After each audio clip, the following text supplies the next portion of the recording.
All right, what up, what up, what up? This is DB Talking Now, DB Talking Birds, DB Talking Philadelphia Eagles, the Philly Course Podcast. What's up, everybody? Happy Friday.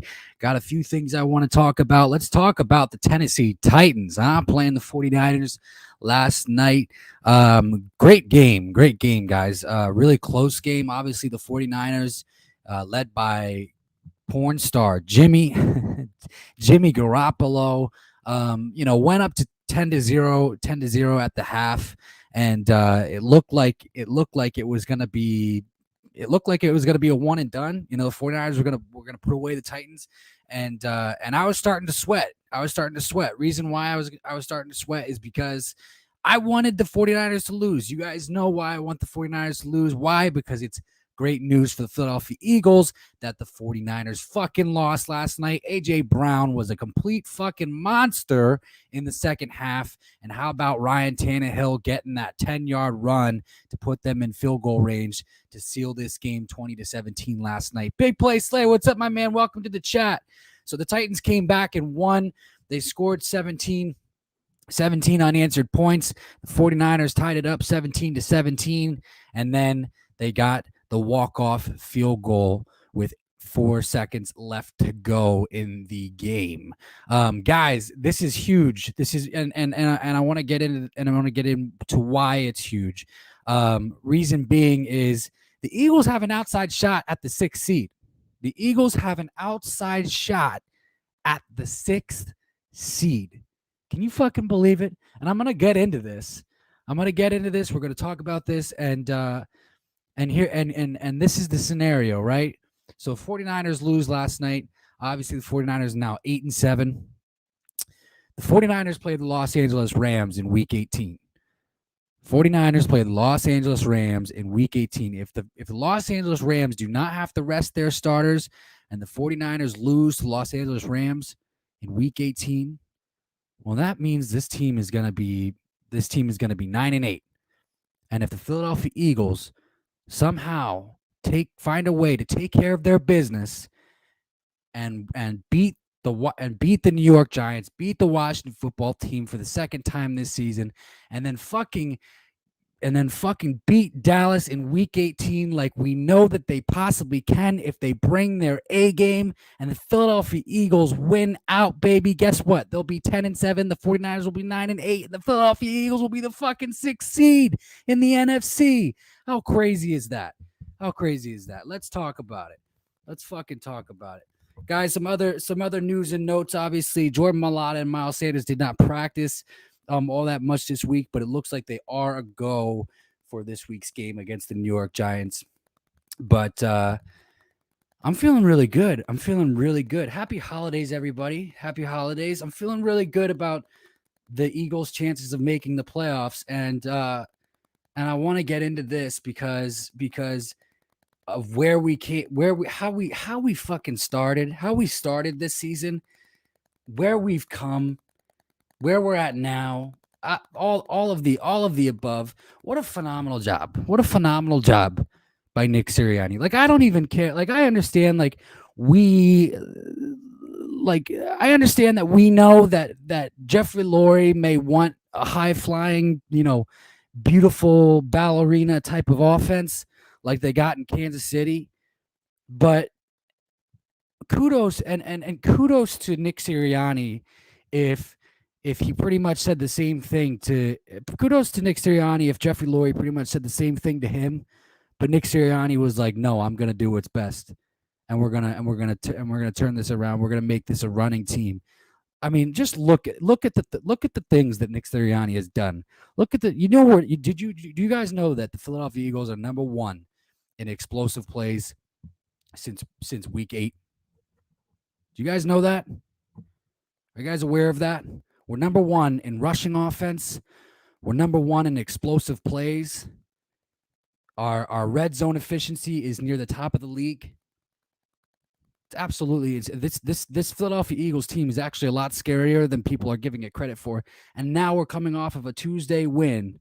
Where Jalen Hurts looked scary as fuck. Now I'm not jumping the gun here. Obviously, I did a stream the other night, and I still have to see more from Jalen. But I'm just saying, if we do see more of what we saw Tuesday night from Mr. Jalen Hurts himself, look the fuck out. Look out. Guys, welcome to the chat. Welcome to the chat. Come on, shoot your questions in the thread. I can see that there's more than just big play slaying here. So let's go. Let's talk about it. Happy Friday, everybody. Happy Friday. How about Sua Opeta on Tuesday night, huh? How about Sua Opeta? It's crazy to me that Jeff Stoutland just has all of these guys, no matter who's in there. All of these guys are playing at a like seem to come in and indicate that they can play at a Pro Bowl level. It's absolutely insane. First you have Jack Driscoll. Obviously, I felt good about Jack Driscoll last year coming in and playing, and he did do that. He came in and played really, really well, before he went down again. But then you have guys like Sua Opeta. You have Nate Herbig, who's taken a big leap as well. I mean, it's absolutely insane. The offensive line is scary. It's absolutely scary. And are we seeing a Hall of Famer play right before our eyes in Jason Kelce? I think that we are. I'm surprised that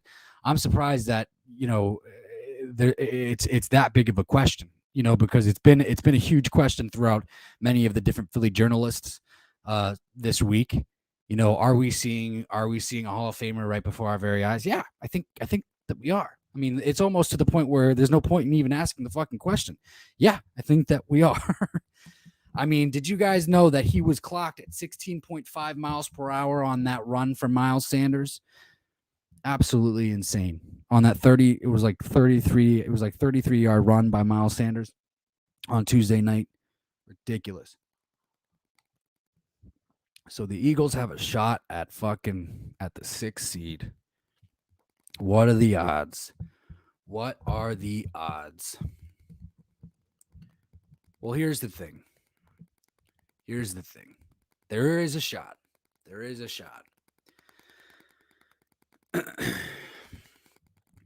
And there's even more so a shot if Dallas is in a position to rest their starters in week 18 also. But there are some people that actually believe, and I'll get into this as well. There are some people that actually believe that Dallas will play their starters just to keep Philly out of the playoffs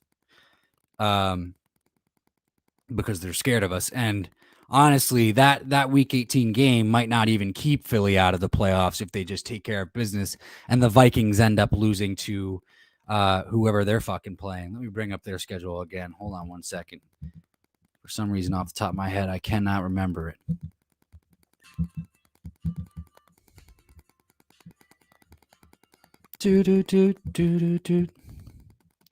Sorry, just a little bit of background music. What's good? Big Play Slay, what's good, man?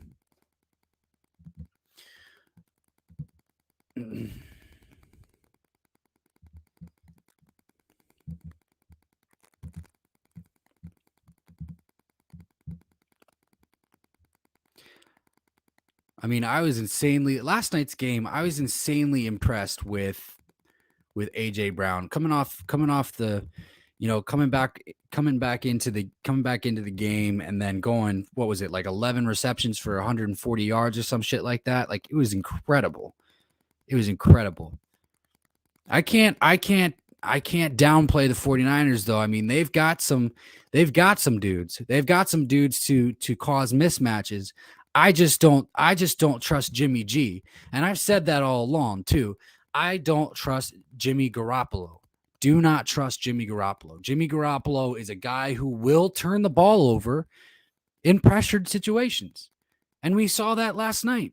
He turned the ball over in pressured situations. He turned the ball over in the red zone. He overthrew a guy on a crosser. And it was crucial. It was crucial for the Titans to come. Those turnovers were crucial for the Titans to come back and win those games. So, or win that game. Sorry, not those games, that game. You know what I'm fucking saying? So, it's about who you know. And Jimmy Garoppolo don't know shit. You know, look, and we can go back. We can go back to this too. It's like there's a reason. There's a reason why they couldn't find any trade partners for him, and there may have been some, but there's a reason why teams didn't pull the trigger for him at the trade deadline. There's a reason. There's a reason why. You know, the 49ers wanted too much, and teams knew he wasn't worth what the 49ers fucking wanted. They knew it because of those situations last night. Now I'm not complaining, obviously. Like I said already, we needed the 49ers to lose, and thank you so much. Honestly, I didn't know what was going to happen. You know, we did last night. We did before the game. We did a stream. We did predictions. I predicted the Titans were going to win 27-20. They won 20-17. So I had the Titans winning that game. But honestly, truth be told, is like I don't really know who the Titans are going to be. I don't know who the Titans are going to be without Derrick Henry. You know, and they had AJ Brown was out for a while. Julio Jones has been out for a while. Like, so, you know, it's tough to say. They're kind of in a weak division, you know, outside of the Indianapolis Colts and the thing that they're doing. But by the way, speaking of the Indianapolis Colts have a pretty good game this week. Who do they got? They got the Arizona Cardinals. Carson Wentz, guys. Carson Wentz is taking on the Arizona Cardinals this week. You know, you guys remember the last time that Carson Wentz played the Arizona Cardinals? You guys remember? Obviously, it was a different team then, but it was 2017. Carson Wentz fucking destroyed Arizona in Arizona. Absolutely destroyed the Cardinals. That was kind of the breakout. The breakout game for Carson in 2017. That was the game that really set shit off. So, obviously Carson's not that player anymore. He's not that player anymore, and it's a shame because he's not that much older than that player. And the Cardinals are a different team.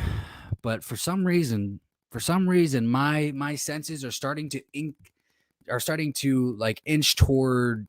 I think the Colts are going to beat the Cardinals this week. I think the Colts and that's gonna and I'm not sure what that's gonna do for playoff seeding, but it's gonna. I feel like it's gonna fuck some shit up. I feel like the Cardinals are really starting to fuck some shit up as far as playoff picture is concerned. They just lost to the Lions, you know, and they could lose to the Colts. And before their loss to the Lions, they lost to the Rams. For some reason, I have a feeling that the Cardinals are going to continue this losing streak that they're on. And it's only and guys, I live in Arizona. I know this. You know, I just know when the Cardinals get on a losing streak, they get on a losing streak. You know, the Cardinals don't really have home field advantage because it's like a fucking melting pot out here, honestly. You know, if the Cardinals don't do well, everybody here is a Dallas Cowboys fan. It's annoying. Or a Raiders fan. It's just weird.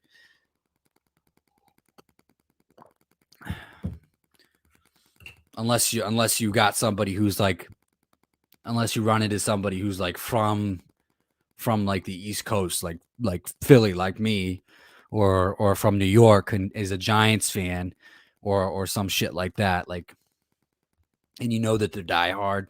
Right. So it's like, okay, you're from Philadelphia. You must be a diehard Eagles fan and you have no attachment to the Cardinals whatsoever. I have no attachment to the Cardinals whatsoever, but I can tell you this is just from history speaking, from experience being around this team. Once they get on a losing streak, it's bad. It gets bad. And we're starting to see it get bad. You know, it reeks of inconsistency. It's like, okay, we lost the Rams. We probably shouldn't have because we just got away from the run. You know what I mean? They got away from the run. They got away from James Conner against the Rams.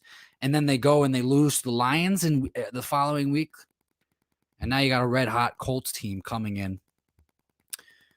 They could be looking at three losses in a row. They could be looking at 3 losses in a row.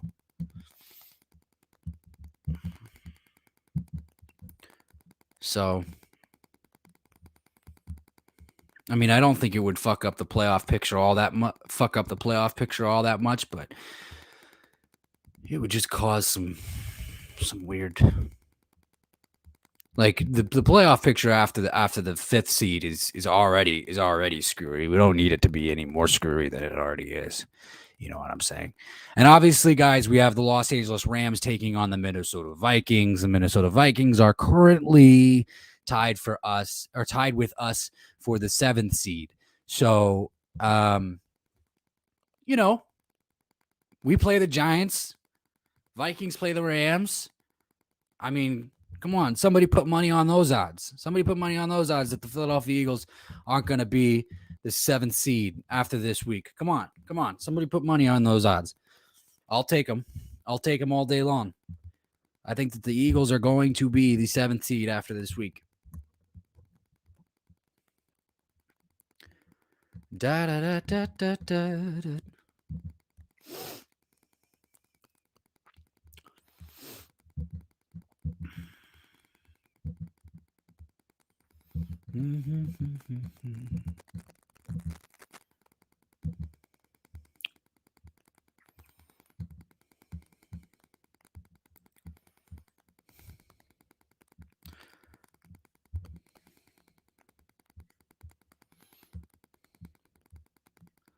All right.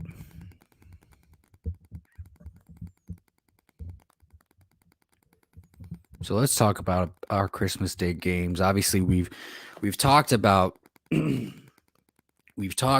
Cardinals and the Colts a little bit. I think Carson Wentz and the Colts, Jonathan Taylor and the Colts are going to go in, and they're going to continue this hot streak that they're on. They're going to beat the Cardinals. Obviously, they played phenomenally against. Not phenomenally, but they did a really good job and kind of shocked everyone, except for me, honestly, because I predicted them to win against the Patriots last week. So I think that they're going to carry that. I think that they're going to carry that confidence over into the Cardinals this week. I think that the Colts are going to beat the Cardinals on Christmas Day. Kudos to them for that. And I think it's going to be a little bit better than what we think. I think it's going to be like 27-17, honestly, because that defense is playing really well right now. That Colts defense is playing really well right now. And then obviously we have tomorrow, we have the Cleveland Browns versus the Green Bay Packers. I mean, arguably the best team in the NFC going against the Cleveland Browns. Aaron Rodgers and the Green Bay Packers. I'm going to take Green Bay Packers out all day, every day. I mean, that's an easy one. So I'm going to say 34-10. 34-10. Yeah, I'll spot him 24 points. 24 points.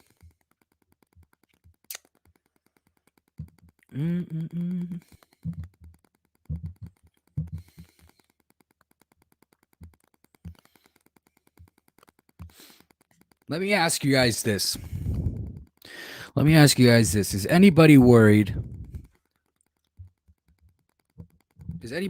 Or how worried are you about the short rest for the Philadelphia Eagles going into this Giants game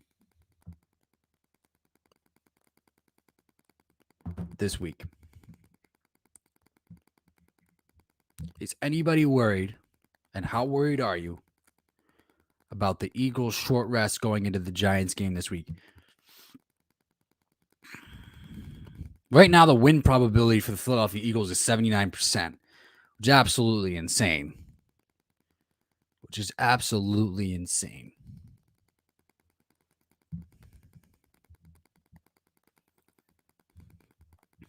There is still hope that obviously Nick Sirianni can be on the sidelines by Sunday, so they're hoping that he can still be on the sideline, get the go to be on the sidelines by Sunday, but it's not looking like that. But we'll see. We'll see.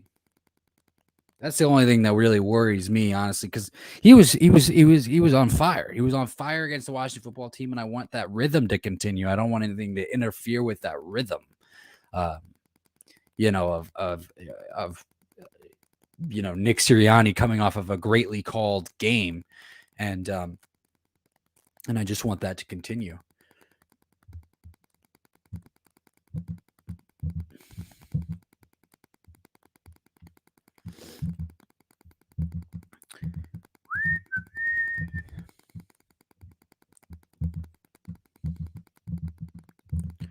I'll tell you what, I'm a little worried. I'm a little worried that they're coming off short rest. I'm a little worried that they're coming off short, especially for a team like this, because they're on the field a lot.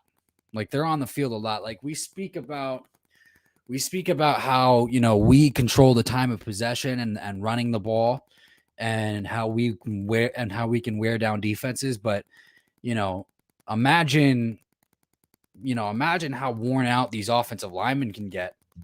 You know what I mean? Imagine how worn out these offensive linemen can get by us running the ball so much.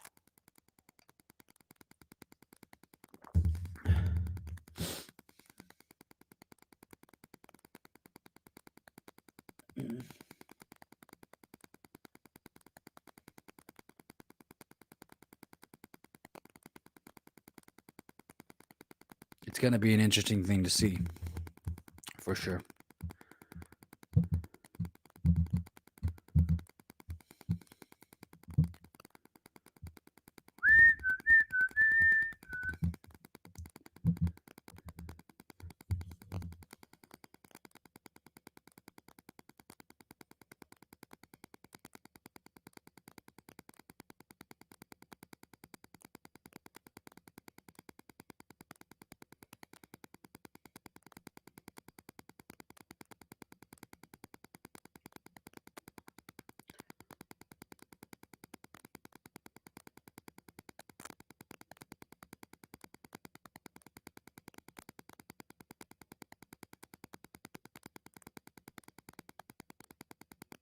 Guys, I just saw this. Albert Breer said he doesn't think Daniel Jones will be back with the Giants next year, and it could be Russell Wilson replacing him. How realistic do you think a Wilson trade is? And would it be a mistake for the Giants to pay the price to acquire him? I don't think Russell Wilson's going to go to the Giants. I just don't. Everybody wants to make that connection, between Russell and New York and Sierra because it's New York. And that's really the only inkling. That's honestly the only inkling. There have not been any truth to those rumors about Russell going to New York. None. And even Russell came out himself and denied those rumors. So Daniel Jones not being back, though, I understand that. That I understand. I don't think Daniel Jones will be back, but we'll just have to see.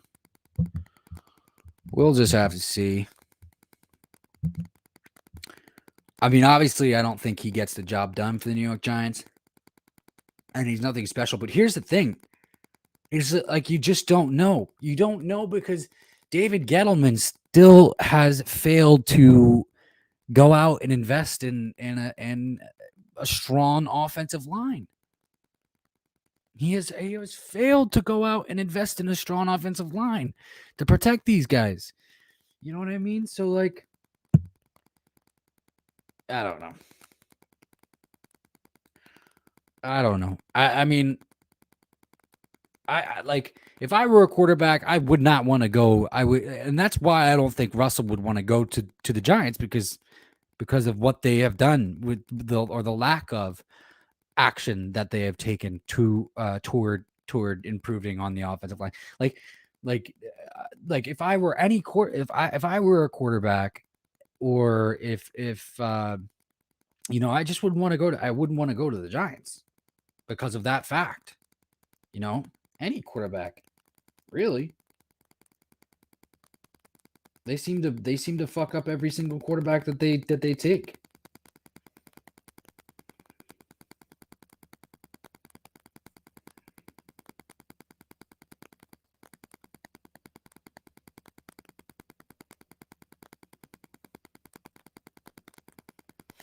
Honestly, the guy who should be gone is Joe Judge.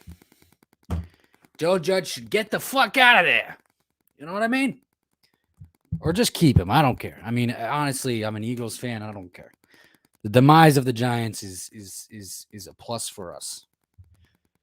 I just can't stand, I can't stand somebody blaming somebody else when it's clearly their fault. You know what I mean? It just is a pet peeve of mine.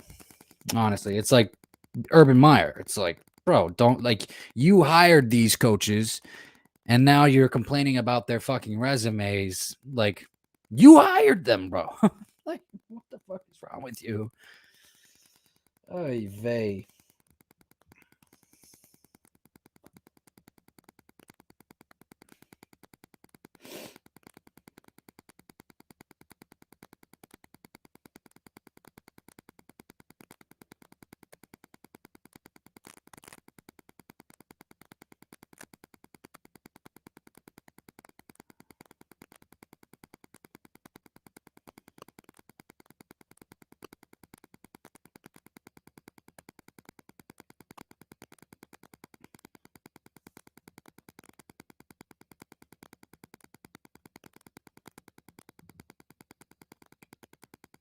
Some other great news, though, by the way, is that the Philadelphia Eagles have activated Landon Dickerson from the COVID list. So we will get Landon Dickerson back. So that is fucking great news.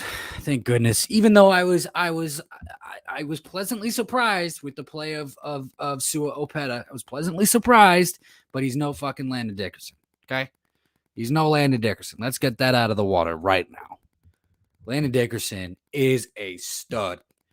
Absolute stud. Talk about the Pro Bowl snubs, right? Like, how is it possible that Jason Kelce is the only one representing this offensive line in the Pro Bowl? How is that possible? Can anybody answer that question for me? Anybody? How is it possible that Jason Kelce is the only one representing this offensive line in the Pro Bowl? This Pro Bowl, this offensive line has been dominant all year. This offensive line is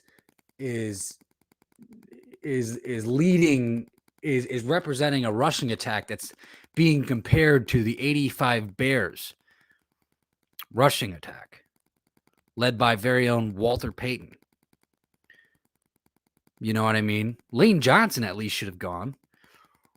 Lane Johnson should have. Nobody voted for him, from what I hear. Nobody even voted for Lane Johnson. So something went wrong. Something went wrong.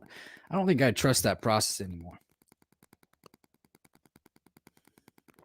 I don't think I trust that process. Jordan Mailata should have gone. You know what I mean?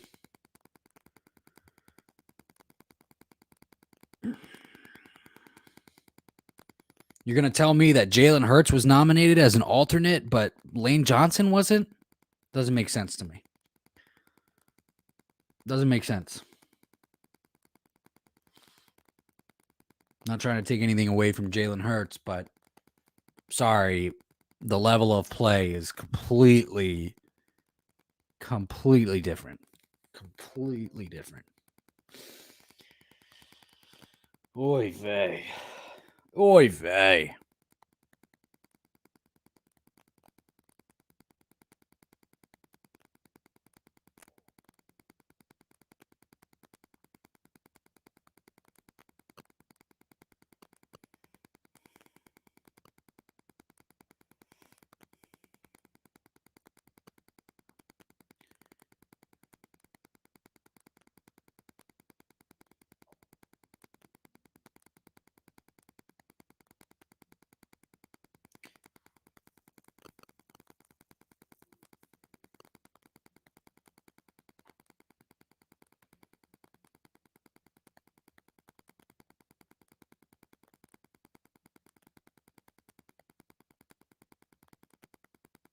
Guys, I find this very interesting that the Philadelphia Eagles have been working out kicking specialists lately. Leading into this Giants game, they have worked out two kickers, Blake Habale and kicker Tyler Rauza.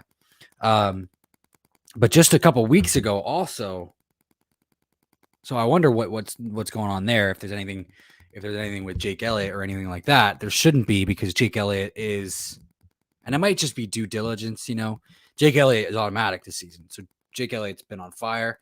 But a few weeks ago, I'm pretty sure I saw that they were working out a punter as well, and so forget the guy's name, but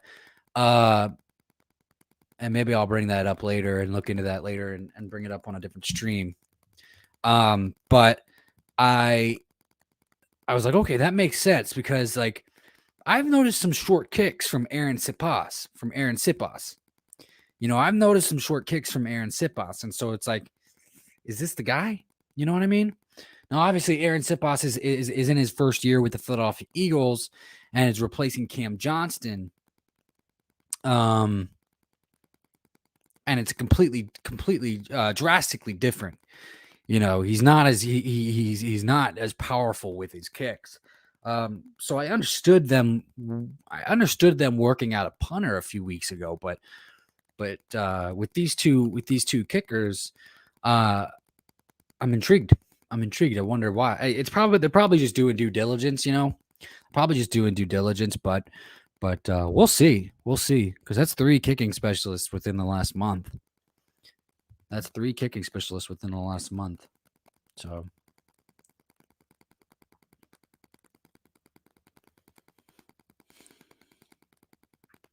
well, all right, guys. I just wanted to get on here quickly and just jump on and spend some time with you guys, but I probably will be back on later, to do a double header before the night ends. So this is DB Talking Now, DB Talking Birds, DB Talking Philadelphia Eagles, the Philly Course Podcast. One love, everybody. Happy Friday. Stay safe, stay healthy. I will be back on with you guys later. All right, peace out. One love, and go Birds, baby.